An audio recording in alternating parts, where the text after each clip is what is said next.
This episode is brought to you by Tegus, the modern research platform for leading investors. Stretch your research budget with flexible expert calls you can trust. At a fraction of the cost of traditional expert networks, Tegus customers pay only what an expert charges, with zero markups and no confusing call credits, netting an average of 70% savings. Don't want to conduct a full hour call? Tegus offers the ability to schedule 30-minute meetings, an offer you won't find anywhere else. And they don't stop there. With white glove custom sourcing for every project and robust compliance measures, including a dedicated 50-plus person analyst team that vets every call transcript, Tegus ensures your privacy and protection. As the industry innovator for qualitative insights, Tegus helps you find the right experts you need at a quality and speed that can't be matched. For a limited time, as a listener, you can trial Tegus for free by visiting tegus.co/Patrick. This is Business Breakdowns. Business Breakdowns is a series of conversations with investors and operators diving deep into a single business. For each business, we explore its history, its business model, its competitive advantages, and what makes it tick. We believe every business has lessons and secrets that investors and operators can learn from, and we are here to bring them to you. To find more episodes of Breakdowns, check out joincolossus.com. All opinions expressed by hosts and podcast guests are solely their own opinions. Hosts, podcast guests, their employers, or affiliates may maintain positions in the securities discussed in this podcast. This podcast is for informational purposes only and should not be relied upon as a basis for investment decisions. This is Jesse Pujji, and today we are breaking down Roku. With all the hype about social media and smartphones, it's easy to forget that the average American still spends over 5 hours a day watching TV. And while the streaming wars got the most headline attention, the battle for the user interface of smart TVs also has billions of dollars at stake. Here, Roku has emerged as an unlikely frontrunner ahead of Samsung, Google, Amazon, and other giants. To break down Roku, I am joined by Joe Frankenfield, portfolio manager at Saga Partners. We cover Roku's history, dive into its income statement, unpack why it's the leading smart TV platform in the US, and what the future holds. Please enjoy this business breakdown of Roku. All right, Joe, welcome to Business Breakdowns. Thanks for having me. Excited to talk about Roku. Let's jump right in. So for those who don't know, tell us what is Roku and give us a sense for their scale, size, and business model. Roku is a platform that distributes TV content over the internet. It's the operating system and the user interface of a smart TV. And so they're really the distributor in the internet age for television content. They're the largest TV operating system in the United States. They have over 70 million active accounts. And if you compare that to the traditional pay TV distributors, whether that's cable or satellite, that is larger than Comcast, Charter, DirecTV, Dish combined. So they're a very large distributor of TV and the new age of television with the internet. So Conviva is a company that tracks the different TV operating systems and the other competitors of Roku. And they estimate Roku has about 40 to 45% of market share of streaming hours in the United States. And that's larger than the next 3 or 4 TV operating systems combined. So there's Fire TV, which has maybe 15 to 20% of viewing hours in the US. There's Samsung's Tizen that has about 10%. LG and Apple TV have low single digits. And really Google TV, which a lot of people are scared of. And when Roku's competing against Google, they're really low single digit type of market share and viewing hours. What scale is the business at in terms of revenue and EBITDA, and how has it kind of grown the last few years? They've had strong growth. Their total 2022 revenue was $3.1 billion. They had $1.4 billion in gross profits, and they had EBITDA losses in 2022. And the way that they think about their business is they have a device segment, and then they have a platform segment. And the device segment is trying to sell the little TV sticks that people buy and plug into the back of their TV. And they really try to target break even to even losses on a gross profit margin basis.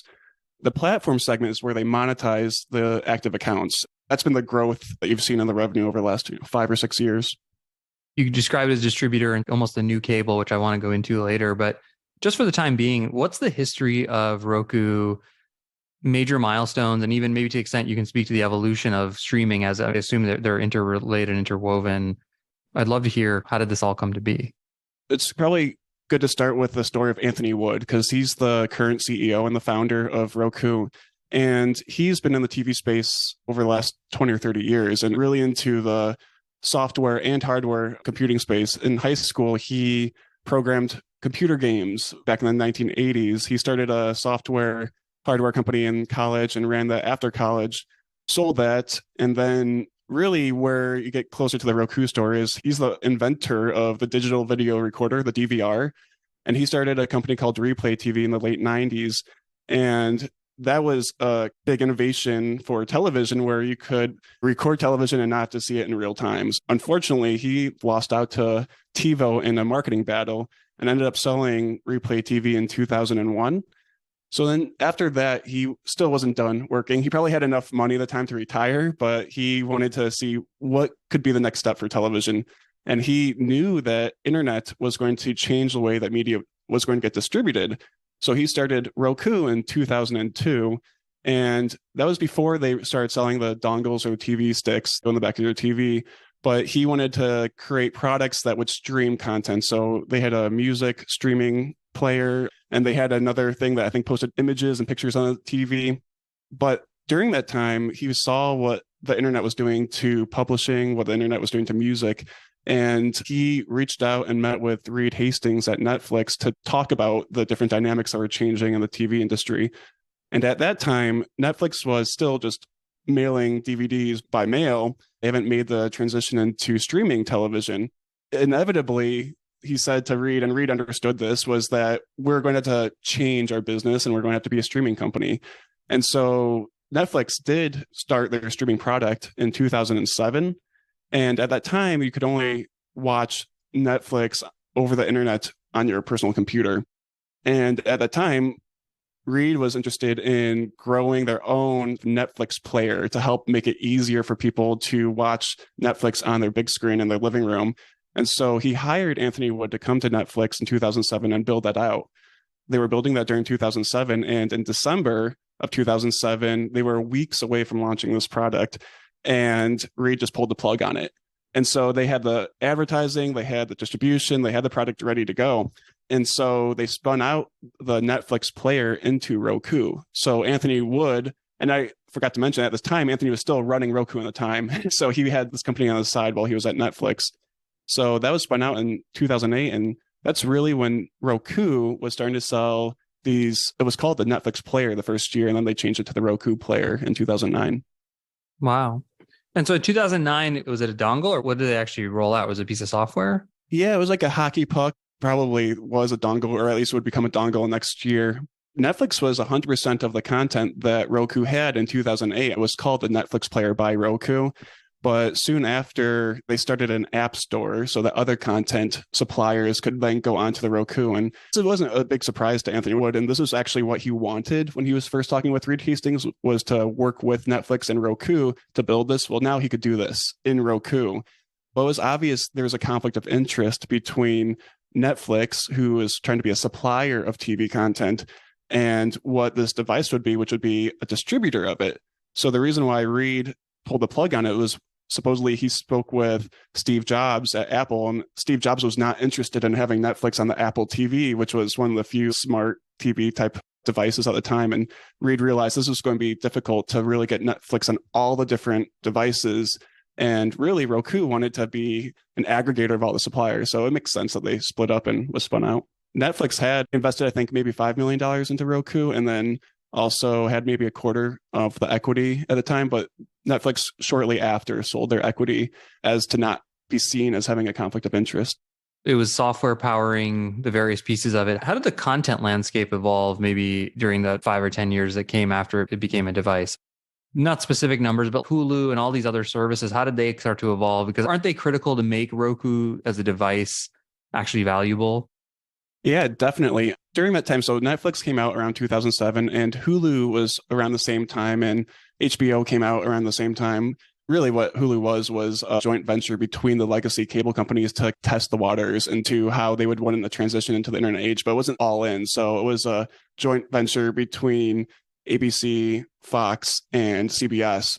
As you transition from, let's say, like 2007, 2010 to 2015, you see that the legacy suppliers of TV content started testing the waters, but it really wasn't until the last 5 or 6, probably even less than 5 years, where they went all in and realized this is where we need to be going forward in the future. Because the cable business was a very profitable business, it was a bundle of bundles of bundles. The broadcasters also had mutual ownership with the cable networks, who in certain cases had local TV broadcasters. And also Comcast is a great example. They also had the cable lines that go into people's homes. And so there was a lot of mutual interest in maintaining that bundle.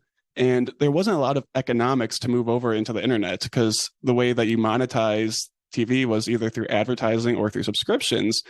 The cable operators that went into the home would sell your cable bill $100 a month, and then the cable channels networks would also have advertising on top of that. But there was not that type of monetization in the internet. So Netflix went full on subscription, SVOD, subscription video on demand, and that worked really well, because to convince advertisers to move over, you need eyeballs. And so first you have to get the eyeballs, then the advertisers will move over, which is where we are today. I want to go deep in a second, but before, how do consumers make a decision around this? It sounds like there's Roku, there's Apple TV, there's Fire, Samsungs have something in them. How do consumers make that choice, and how does Roku play to try to become the choice provider? Early on, there were two main things why Roku was successful in winning over consumers. It was relatively affordable and cheap. It was cheaper than competitors at the time. They did that because purpose-built operating system. They built their programming language from the ground up for television, as opposed to Google TV or Amazon Fire, which is actually a forked version of Android. It was built for mobile phones. And so mobile phones require a lot more RAM, a lot more memory. They're built on HTML5 programming, which means they need a web browser, which you don't necessarily need for television. So it takes more expensive, more powerful chips for their competitors. So Roku had a cost advantage from early on. The other thing is that it was very simple to use. They tried to make it very similar to iPhone, where it's very app first based, as opposed to content first, because content can get very muddled and confusing for the consumer. But really, they had Netflix, they have Hulu, they have YouTube, they have those things, and very easy to click into those apps. And they kept it a very simple user interface. So that helped with the consumer adoption.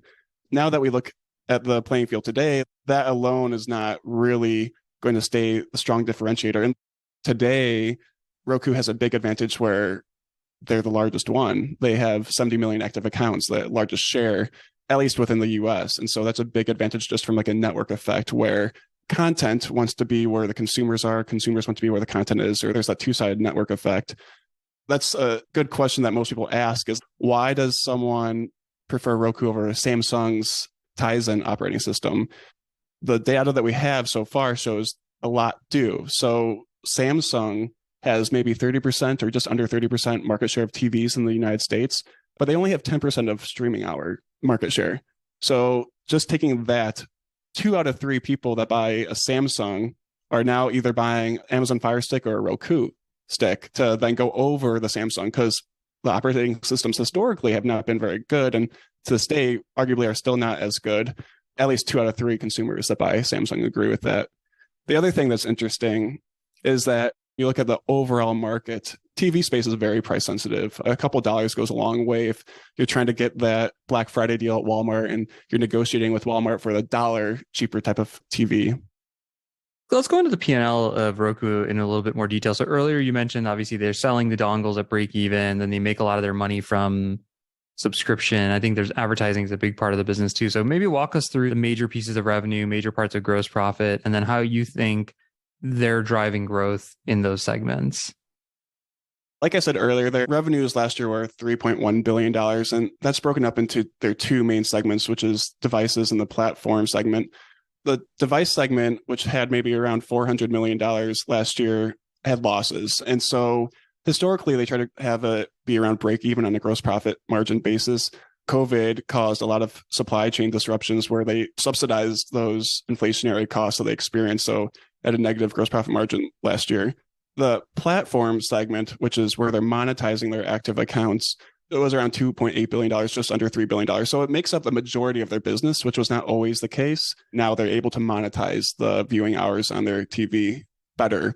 So on a gross profit margin basis, the platform segment is above 60, around 60%, but it's trended down over the last decade or so, or last 5 to 10 years. And the reason behind that is you can think of how they monetize it is, let's take their advertising. It can either be first party or third party advertising. So Roku will take a piece of the advertising that goes over their platform. So if you're Fox and you have 9 minutes of advertising going over Roku, Roku will take 3 minutes of that and they will sell that, and Fox will sell 6 minutes on their own. So that's first party. And if it's first party, it's a really high margin. It can be 85% type of first party advertising type of margins. If it's third party, which means that Roku is selling on behalf of its content partners. So let's say Fox says, I'll give you the 9 minutes of advertising and then you sell it and then I'll take a cut. And that's closer to like a 50% type of margins.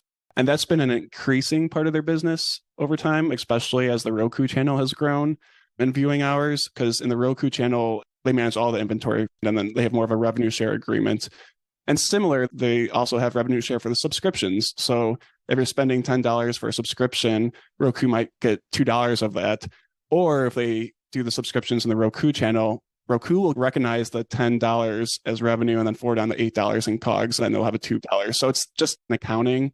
So it's almost like three businesses. It sounds like they're selling you hardware, which is basically free, break even. They don't make any money on that. There's this $2 they get, whether or not it passes through them or not, they're getting $2 per sub. And then there's this advertising business, which has both first and third party ad sales.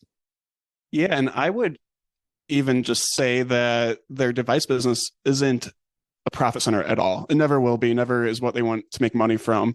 But the way they monetize their platform can evolve. There is different ways they go about that. And that's advertising, whether that's within the content they watch or it's on the user interface, which is their M&E type of advertising first party too. And suppliers will say, I want to push this Disney film, and it'll be on the user interface. And then there's buttons on the remote control. Then there's also just discovery. If you need to discover content in search, it's similar to having those end caps in retail. Or search ads, which we see everywhere now these days. Exactly. I mean, if the business of Roku is the Apple iOS, it's the Android OS, they are the retailer of television. So if you want to get prioritization or priority in your content, then you will pay for that. And whether that's through advertising or through being easily available through search or things like that. So when you think about the business's maybe gross profit or contribution, obviously the device provides zero, but it's critical to get people on there. How does the advertising versus the subscription compare in terms of size? Which one's bigger? Advertising is bigger. They haven't disclosed what the makeup of it is recently, but a couple of years ago, they said that 2/3 of their platform revenues were advertising, 1/3 was subscription or on demand. Advertising part of their business has grown faster, so I imagine that's higher today. They are largely an advertising business. People look at cable providers, they're often talking about number of subscribers, ARPUs, those kinds of things. Is that the way investors look at Roku? Is that the way you would look at it, as how many users they have? How much are they making per user? Is there some other mental model you use for the business? That's right. Yeah. It's how many active accounts do they have? What is the ARPU per those accounts? And then you can go through the different line items of costs. But their ARPU is trying to grow the revenue generation of those active accounts over time. That makes sense. So now they have the gross profit. What's below gross profit in terms of the major cost centers, and what's important, what's not important below that gross profit line? Yeah, historically, the management has targeted EBITDA break even. They've always wanted to invest all the gross profits they have because this is a huge space where they're just trying to take advantage. It's in land grab mode right now. They're trying to grow active accounts. So they're reinvesting as much as possible and as much as reasonable. How do they reinvest it? Most of their SG&A are people. I think they said maybe 3/4 of their SG&A are the people. It's the people that are engineering, the software engineers, which is in research and development. And then there's the sales and marketing. And those are the two big line items out of the three, because the third one's administrative. The R&D makes sense to me in the administrative. And then I assume they have a big sales force for selling ads to advertisers. How do they acquire customers? The old cable guys had customer acquisition costs and recurring revenue. Is that how you look at their business, or is their marketing and the way they acquire customers different? They're infamous for not advertising Roku. So you won't see a Roku commercial saying, buy this device. Where they do put their advertising dollars or their marketing dollars is in the retailers, getting the end caps, because that costs money to do that. Or the team that builds out their displays in retailers, the integrations they have with TV OEMs. So that's where they spend the money, but also with their sales team to get those direct advertising dollars or supporting their advertising technology platform. So that's where those dollars go to. From a customer acquisition cost standpoint, Anthony would say they used to have a $0 customer CAC. Well, now it's negative. So let's say last year when they had a decent negative gross profit margin, it was like $10 per acquired user last year. But then you can bake into like the marketing expenses and see how much it took to acquire those customers. But the sales and marketing, arguably a good chunk of that is fixed just to support their sales team, to get advertisers. And like probably a good chunk is just to grow out that team as they go internationally or try to expand into different areas.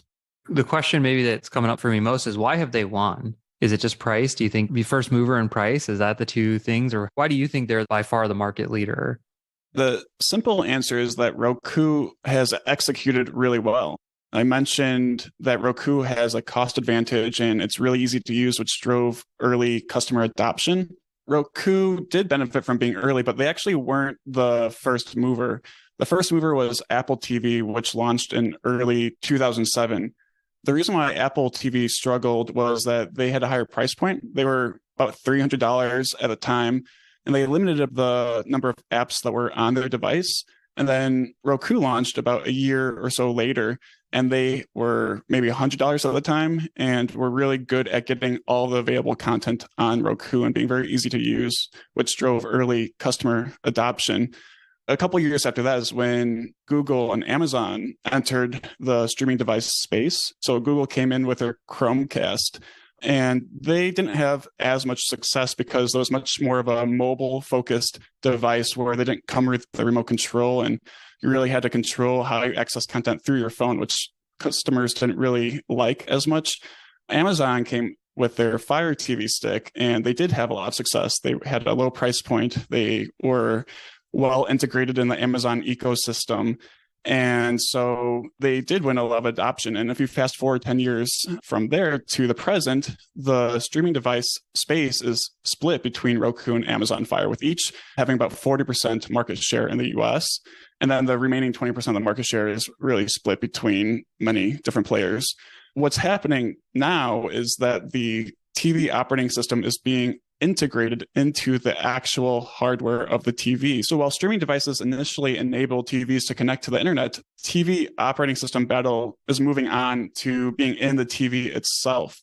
And similar to how phones became smartphones, TVs are becoming smart TVs, or really they're computers. All TVs are coming with built-in operating systems that run third-party software. And there is the debate of whether the operating system dynamics are moving towards consolidation or fragmentation. But if you look at the history of computing, the natural economics of operating system is to move to a standard, to move to a few key winners. When IBM was selling their mainframe 360, they provided the operating system, which was a standard across all of the computers, which were largely IBM's. And then as computing became faster and cheaper and moved into the personal computer space, IBM decided to license the operating system from Microsoft in the 1980s. And then the other hardware manufacturers, OEMs, decided to license from Microsoft as well. And Microsoft became the standard. And IBM realized the power of owning the personal computer operating system, and they entered the space in the early 90s, but it was already too late. Microsoft Windows already had the most adoption, the most applications. It didn't matter that IBM had greater scale and multiples of the R&D dollars compared to Microsoft. It's just that Microsoft was now the standard. And the same dynamic happened with mobile phones, where Nokia and BlackBerry had the largest market share in the early 2000s, and they had their own operating systems. But then eventually Google came out with Android operating system, which was adopted by all the other smaller mobile phone OEMs. And those mobile phone OEMs stole market share, and they became the standard. And so the same dynamic is happening with TVs today, where TV OEMs, they have to decide, do they want to build their own OS, homegrown one, or do they want to license one from a Roku, Google TV, or Amazon Fire? What we have seen is the smaller TV OEMs that have licensed their OS from, let's say, a Roku, have gained market share at the expense of the larger TV OEMs who have decided to not license them. So, for example, TCL and Hisense went from essentially no market share in the US in 2017 to over 20% by 2021. That's after they decided to license their OS from Roku. Vizio went from 30% market share in 2017 to, I think it was the low teens by 2021. So that's the trends to date. And the question is, why is Roku being successful in their licensing of their OS as opposed to Google TV and Amazon Fire TV. Google was first to market. They started licensing their Google TV in 2010. Roku started licensing in 2014 and Amazon more recently in 2017. Google has faced some hiccups with bugs and shifts in focus between focusing on Android TV or Google TV. And while the Google TV device market share isn't really available, Google TV streaming hour market share is only around 4% in the US, which is pretty comparable to PlayStation and Xbox, which don't really have the best user interfaces and aren't really as focused on the operating system. Amazon has also faced headwinds in licensing their Fire OS, which is largely due to Google. Amazon's Fire operating system is a forked version of Android's OS, and Google restricts major TV OEMs from licensing any forked version of Android, which includes Amazon. TV OEMs have been hesitant to license from Amazon. And then the second major reason why Amazon has faced some headwinds is that major retailers who sell a large share of TVs in the US, largely like Walmart and Target, they view Amazon as their direct competitor. They're less inclined to sell Amazon TVs as opposed to Roku TVs, which makes TV OEMs hesitant to wanting to license from Amazon. If you dig down a little deeper than that too, Roku has been successful in licensing comes down to a lot of the little things that they do right. So not only does Roku provide the software, but they also maintain the software updates, which happen frequently. Google TV largely leaves it up to the OEM to maintain it. Roku designs the main board for the OEM. They certify the manufacturing factory. They help source the components. They help get attractive placements with retail partners. And then just to top it off, like I mentioned earlier, Roku requires cheaper chips because their OS requires less memory and processing power. So the hardware costs lower for OEMs, yet the Roku still provides great performance. I mean, they consistently have the lowest video start failures, the shortest video start times, and they have the least buffering times as measured by Conviva. So all of this has led to Roku winning the majority of the US market. The question is, how durable is it? Probably it's pretty durable. I'm also curious, durability, how dependent on it is an Anthony Wood? There are phases of businesses in their life stages when the founder is so important. Anthony Wood's been there from the beginning. He has a great background in TV and this vision. And I think it's been really helpful or beneficial to Roku that he controls the company. He controls the voting interests of the public shares. And when there is pressures to go one way or the other, he has his vision. You can go back to 2009. There are interviews on YouTube from Anthony Wood when he just a year into making Roku, where he said, there's going to be a few winners. All TV is going to be streamed. It's the future of the TV operating system. And this is why Roku is going to win. And he says the same answer when it was 2009 or if it was 2023. But to answer your question, how important is Anthony Wood? I think he was very important originally. He still is. But if you remove Anthony Wood and put in a CEO, will Roku's market share in the US go down? I think there is still so much innovation that can happen on the TV operating system, hence why Roku invests every dollar that they can into the R&D. But there's a point where you reach scale and they're still early on in their life cycle, but it's not nearly as important versus 10 years ago or 5 years ago. Looking at some of their P&L, there is a difference between EBITDA and cash flow. What are the big uses of cash? Are there major CapEx things? Do they have some working capital dynamics in their business?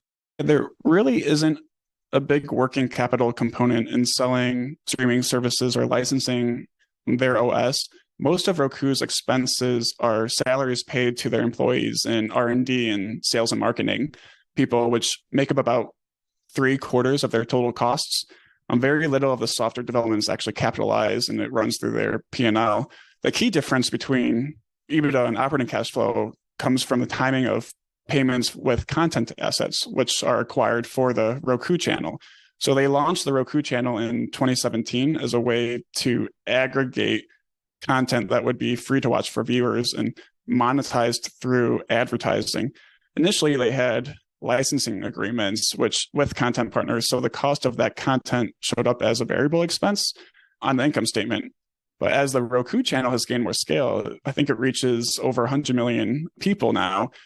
Roku is able to invest more in the rights of the content, which shifts the timing of the payments from being more variable to being more fixed and upfront, which then amortize over the life of the asset.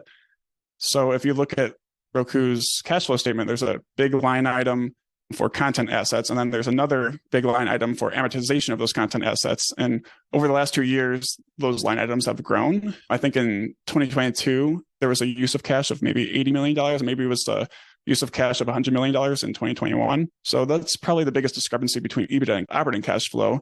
And there are other things to point out. And the timing element is in their advertising platform, the demand side platform, DataZoo, which they acquired in 2017, is now called OneView. And there's a timing between the receipt of payments for when they purchase inventory on behalf of advertisers. There's a difference between the payments from advertisers to when they actually pay for the ad inventory. So there's a little bit of discrepancy there in the working capital. Another one I'm curious about is M&A. Who's on their shopping list? And maybe more interestingly, whose shopping list are they on?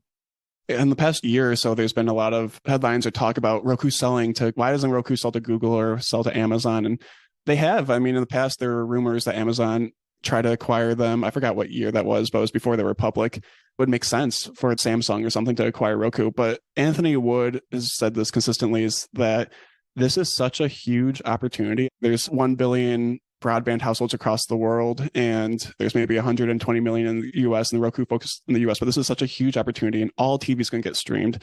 The demand for TV is insatiable. Selling it now would be way too early, and he wants to be the winner of this space. And fortunately, I mean, sure, he might get offers, but he can decide whether it makes sense to sell Roku. He said he's made enough money from his prior businesses. It's not necessarily about the price you get now. It's about the opportunity in the future. For Roku acquiring other companies, really, they haven't had big acquisitions. It's been more like small ones with content. They made an acquisition of DataZoo a couple of years ago to help grow their programmatic advertising allocation. And so it's been opportunistic, nothing overly material, because the core of their business is just land grab, growing active accounts, and then monetizing through advertising. I want to look forward a little bit and curious if 5 or 10 years from now, Roku surpasses even the wildest, most optimistic expectations. What are a couple things that they really got right? And what are a couple things that happened in the market for that to have occurred? It's really execution, continuing to execute. They've done very well in the US. And now the question is, can they replicate that abroad? And they really only pushed abroad in recent years. I think Canada was their first country they really moved into. That was maybe in 2016, they licensed their first TV. By 2019, they might have had 3 or 4 TV OEMs that licensed Roku in Canada. And now they're the largest smart TV market share by the TV sold in the past year in Canada. Now they're doing that with Mexico as well. When they really started making a push into Mexico, I think it was late 2018. And now they're largest TV OS in Mexico. So we have small signs that their model of being consumer friendly, licensing their TV OS, and growing active accounts is working. And then the question is monetization. And so right now they're also moving in Brazil and UK or other big countries. They've moved into Germany. So they're starting to be very targeted about where they want to move abroad, moving into the larger TV markets. So I think international is the big question mark. If they're very successful, they will continue to consolidate abroad. Where else what they would go right is just being able to really shift more and more dollars from linear traditional TV over into the connected TV space. And that's inevitably going to happen. The question is how fast it will happen. And advertisers are very conservative about trying new things, but they eventually follow the eyeballs. And so now connected TV is almost going to surpass all of cable and broadband TV share combined. It's already the largest segment from a distribution standpoint. So eventually the advertising dollars will come through. So those are the 2 things I pay attention to over time. And what about the flip of that? If they doesn't work out, they end up becoming an also-ran in the next 5 or 10 years, what happened? The big picture is that all TV will eventually be connected TV. All content, whether it is the old library catalog content or live sports and news, will be viewed over the internet. So there is this big shift in TV content distribution from cable and over the air to the internet. And the question then becomes, how will the value chain of television look end state? I painted a picture where there's a few large TV operating systems end state, where Roku is likely to be one of them, that act as the aggregators of TV content supply. And they help viewers filter and navigate and pay for the fragmenting and proliferating options to watch. But I think what could be a risk to that is what may happen with TV content and the supply of content. And if it consolidates to 1 or 2 big players, then they would have more power over the distributors of content. So the largest one being Netflix right now has maybe 230 million subscribers across the world. And if really the end state has Netflix and maybe Disney and maybe YouTube control the majority of TV content, that would have a lot of power over someone like Roku. If you look at the long-term trends, though, Netflix and the share of streaming hours among all the different streamers, the streaming applications, the large streamers have been losing share over time. And it's not because they're not growing. They're just not growing as fast as, let's say, streamers that are advertiser videos on demand or AVOD streamers. AVOD or advertising video on demand is growing at a faster rate than these subscription services. And so the long-term trends show growth, but fragmentation among a handful of players and continuing consolidation or concentration between the TV operating systems. But that's something I would watch as a potential risk of Roku as we get closer and closer to end state or maturity of the space. And the other thing I would think about as a risk is what's happening with the direct competitors with really Google TV and Amazon TV. And I spoke about it earlier. But those are very large and powerful companies with a lot of resources. And supposedly Google already subsidizes TV OEMs to have a revenue share type of agreement to license the Google TV. I think that's largely with TCL. So they do have the resources to incentivize other players in the ecosystem to adopt or license their OS. I think when you look at the United States, at least, Roku has reached a scale where they have durability in maintaining market share, if not growing it over time. And the big question is what happens abroad. The last thing I would point out is advertising. So there's a shift of advertising dollars that's going from linear TV to connected TV. And how those advertising dollars are allocated is really important and something to pay attention to. And so Roku has an advantage relative to smaller operating systems because they have the greatest reach, which advertisers love, which draws advertising dollars to them and potentially get higher CPMs for their ad inventory. However, if you look at the ecosystem, a company like the Trade Desk, which can aggregate advertising dollars across all the different TV operating systems, would then mitigate or, I guess, make that advantage that Roku has in their scale less. So it would give someone like Google TV or Vizio operating system similar advantage in scale if it's allocated through something like the Trade Desk. So that's something to also pay attention to. And then if you think really long-term, I guess, as a risk, whoever controls the big screen in your living room is in a powerful position. It's the operating system of TV. However, if viewers' habits change over time where they consume TV content not through the big screen, through a different way, that would then lower the earning power of whoever controls the big screen in the living room. So if something like the metaverse does come to fruition, a big technological paradigm shift, the legacy or old operating system would lose their earning powers. That's probably a lot further down the road, but that's something to pay attention to, that if consumers watch more and more content through virtual reality of some sort, then whoever controls the TV operating system would have less earning power. So those are the different threats I would think Roku has long-term. Last question, the three-parter. What do you think the big lesson is from the Roku story for builders? What do you think the big lesson is for investors? And where should someone look to learn more about Roku? Roku is a platform business, and that's an important thing to keep in mind. And when you're building a platform, you have a lot of third-party players that have to come together and work together. It's hard to see in the financials, the economics today, as opposed to where they potentially could be in end state. And so Roku, what they've done so well is they knew where to subsidize a part of that platform. There's a lot of arguments that have been made that saying they've let Netflix or YouTube onto their platform without taking a lot of take rate from them. And I think that's exactly what they need to do because it's land grab mode. Well, if you study the story of Alibaba and eBay going into China, that's exactly why eBay lost in China. One of the reasons, because they tried to monetize too soon. They tried to go against, and then consumers didn't adopt them, and they lost this huge market to Alibaba. A similar dynamic in this, where they just need to get market share. That's the number one priority. And then monetize. They have to be economical while they're reinvesting, but at the right pace. So the lesson is know when to subsidize and when to monetize when you're making a platform. It's a little bit different from when you have a product like a car and you just want to sell that car at a gross profit versus the operating systems. The other thing is just focus. You can go to any company, but knowing what you do well and knowing what others do well And I think Roku has been really good at knowing when it makes sense to let a third party do something or when they do it. So whether that's creating content, whether they want to license content, or when they start creating content, that's a shift in the business story, but it made sense for them because they're looking at the data. They know where the value proposition is. They're trying to fill gaps. Similar to now making their own TVs. They just announced this past year that they're going to make their own Roku TVs. And the question is, if they would have done that 5 years ago, it would have been wrong because they needed to license their OS. And now all the smaller OEMs want Roku as a partner.